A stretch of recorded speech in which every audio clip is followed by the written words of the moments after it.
If your Samsung phone lags while gaming, drop FPS or heats up too fast, don't worry.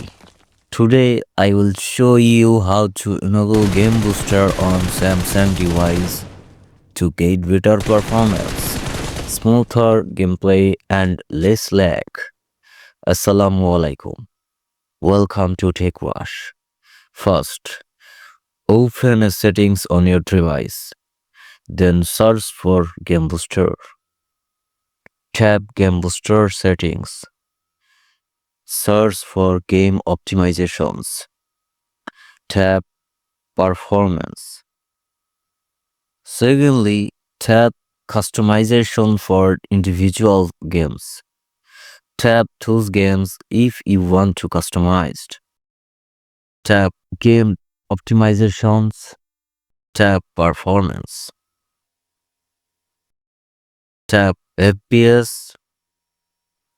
Tap 60 FPS.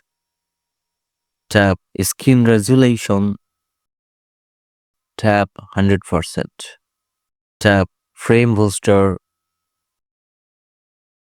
Tap on. Then save all settings.